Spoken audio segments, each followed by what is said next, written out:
Hello everyone, welcome back to my channel shine in com with निष्ठा।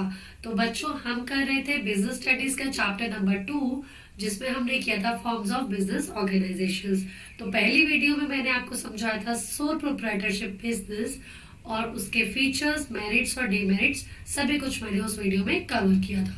This is part 2 of this chapter, and I am going to discuss with you joint Hindu family business today in this lecture.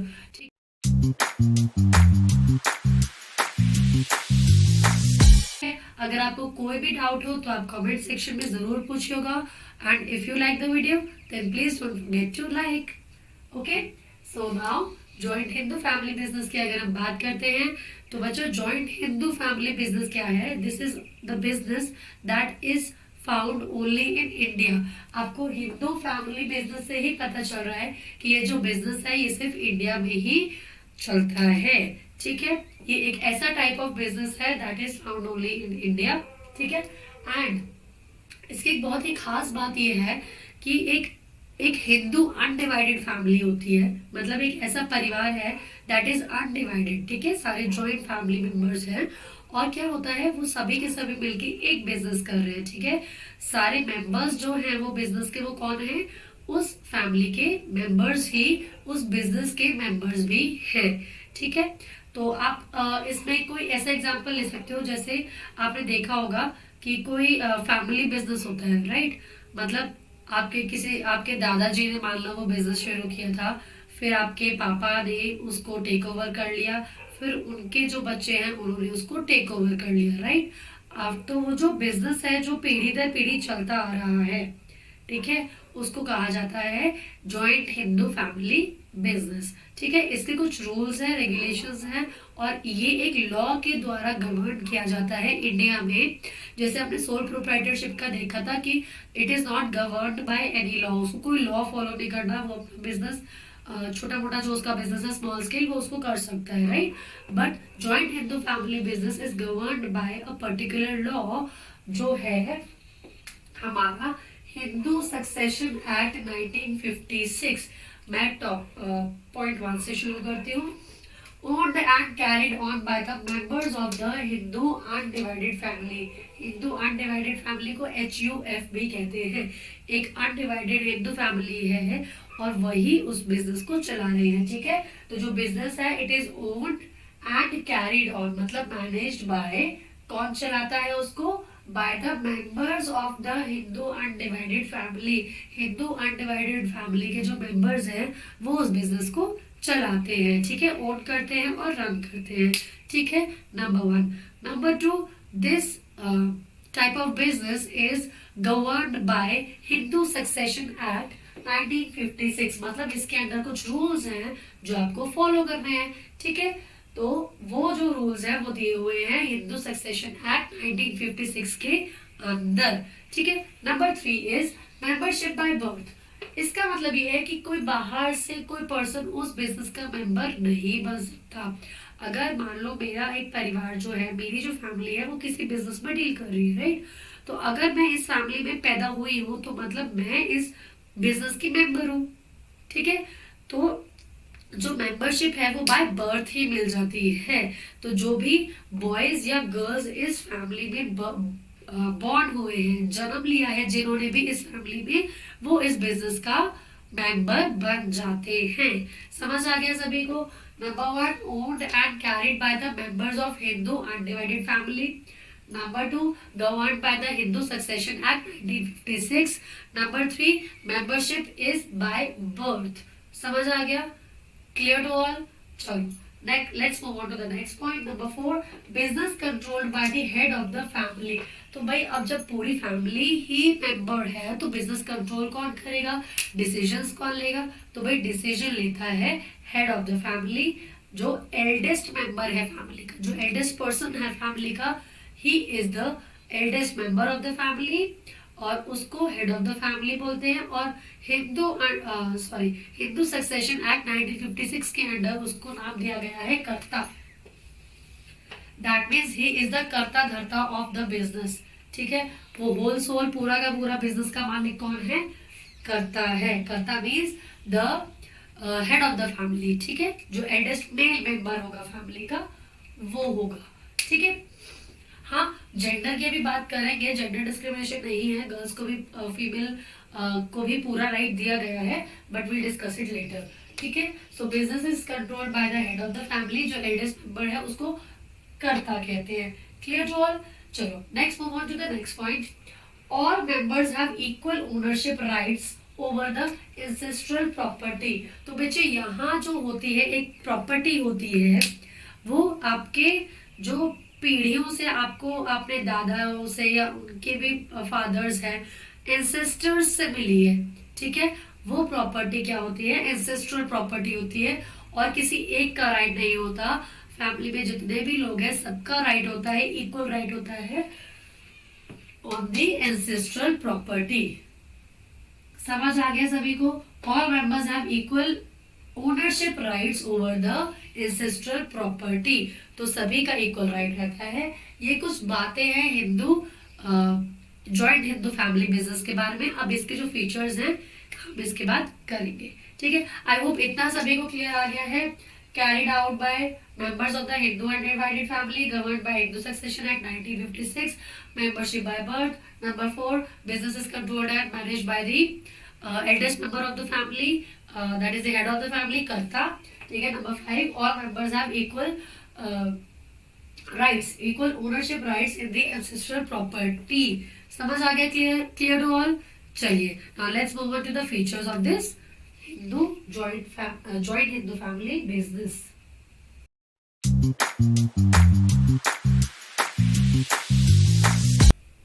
Okay guys, so let's now discuss the features of joint Hindu family business।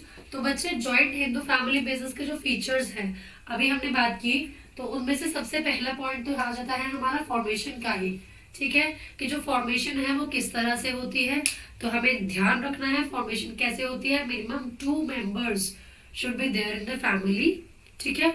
और दूसरी चीज ये, minimum 2 members should be there in the family, और दूसरी चीज ये कि कोई एंसेस्ट्रल प्रॉपर्टी इनहेरिटेड होनी चाहिए, कि उनको कुछ एंसेस्ट्रल प्रॉपर्टी जो है वो मिली है अपने एंसेस्टर्स से, ठीक है, जो उनके एल्डरली पीपल थे उनसे उनको एंसेस्ट्रल प्रॉपर्टी मिली हुई है, ठीक है। और जब इसका फॉर्मेशन होता है तो it is governed by Hindu succession act 1956। तो हमें फॉर्मेशन में लिखना है कैसे फॉर्म होती है, जो रूल्स है किसके फॉलो होंगे, हिंदू सक्सेशन एक्ट 1956 के फॉलो होंगे। समझ आ गया?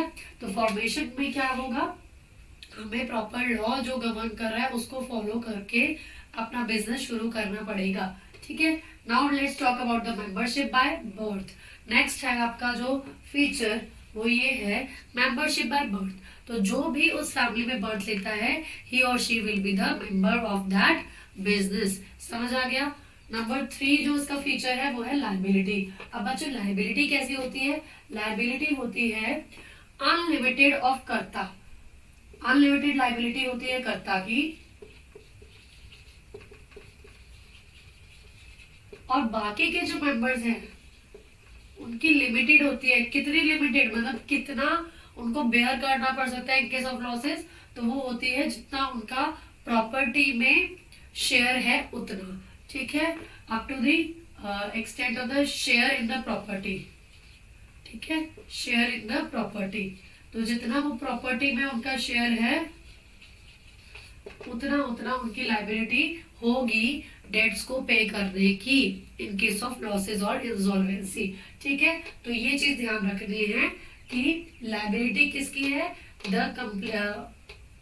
All members of the family of the business have limited liability, ठीक है, एक्सेप्ट द कर्ता, ओनली कर्ता हैज अनलिमिटेड लायबिलिटी। समझ आ गया सभी को?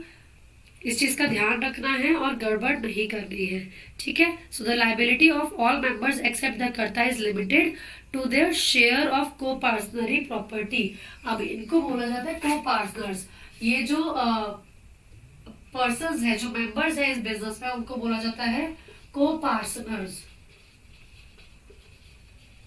को पार्टनर्स मतलब जिनका राइट है ऑन द एंसेस्ट्रल प्रॉपर्टी, जिनका इक्वल राइट है ऑन द एंसेस्ट्रल प्रॉपर्टी, उसको को पार्टनर्स बोला जाता है। तो जो को पार्टनर्स है उनकी लाइबिलिटी कैसी है, लिमिटेड है। ठीक है, सिर्फ कर्ता की लाइबिलिटी अनलिमिटेड रहेगी। ठीक है, so our next point is control. So the control of the family business is with the karta, क्योंकि ये जो कर्ता है, ही इज द कर्ता धर्ता ऑफ द बिजनेस, और क्योंकि ये कर्ता है तो इसीलिए सारा जो कंट्रोल है is in the hands of karta. ठीक है, और जो कर्ता ही है वो सारा का सारा बिजनेस मैनेज करेगा। The entire business is managed and controlled by the karta. ठीक है, और उसके जो डिसीजंस होंगे ऑल मेंबर्स, सभी मेंबर्स के ऊपर बाइंडिंग होंगे। दैट मीन्स जो डिसीजन कर्ता ने ले लिया वही डिसीजन सबको फॉलो करना पड़ेगा। Right, so control is in the hands of the कर्ता। द बिजनेस का पूरा मैनेजमेंट क्या है वो कौन देखता है, कर्ता देखता है। समझ आ गया। सो द कंट्रोल, पूरा का पूरा जो कंट्रोल है वो किसके हाथ में रहता है, the control of the family business lies with the karta. He takes all the decisions and is authorised to manage the business. His decisions are binding on all other members. ठीक है, कॉन्टिन्यूटी की जब हम बात करते हैं, नंबर 5, ठीक है, ये हो गया 4, ये हो गया 5। तो जब कॉन्टिन्यूटी की बात करते हैं तो बच्चों इन case of death of the कर्ता, अगर कर्ता की हो जाती है डेथ तो क्या हो जाएगा, तो जो नेक्स्ट एल्डेस्ट मेंबर है फैमिली का, ही और she will be the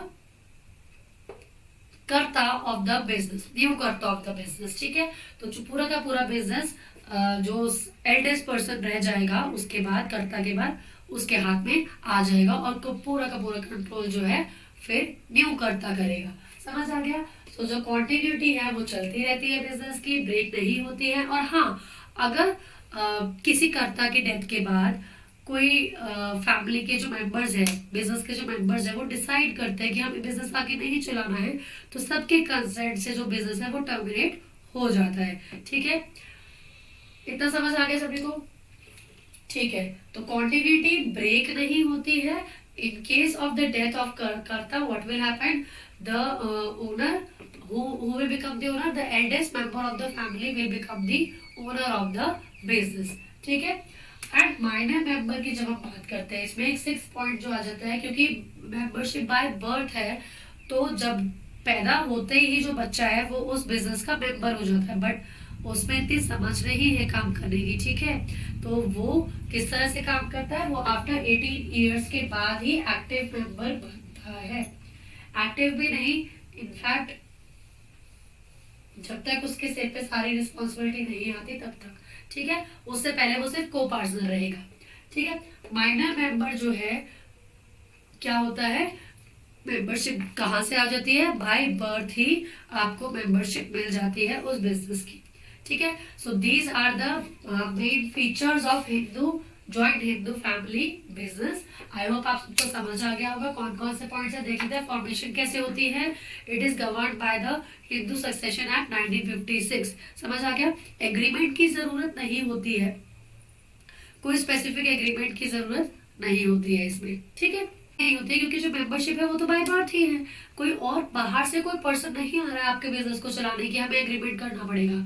right, जो मेंबरशिप है वो बाय बर्थ है, वो लॉ में लिखा हुआ है तो वो वही रहेगा, तो उसमें किसी तरह का एग्रीमेंट की जरूरत नहीं है।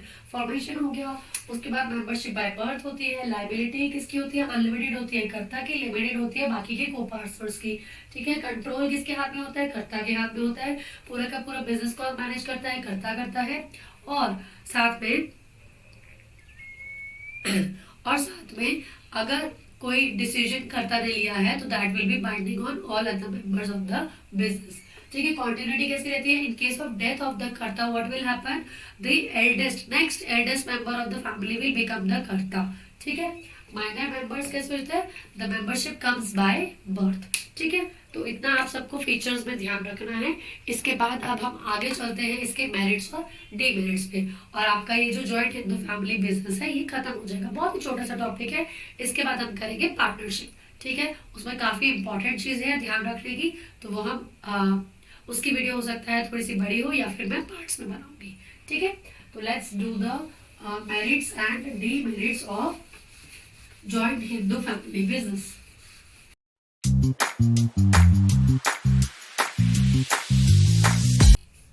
Okay guys, so now let's discuss the merits and demerits of joint Hindu family business. ठीक है, हमने इसके फीचर्स किए हैं और आपको बहुत ही क्लियरली मैंने समझा दिया है कि क्या क्या इसके फीचर्स हैं. उसी में से इसके मेरिट्स और डिमेरिट्स हम डिराइव कर लेंगे. सबसे पहले इसका जो मेरिट है वो रहेगा इफेक्टिव कंट्रोल.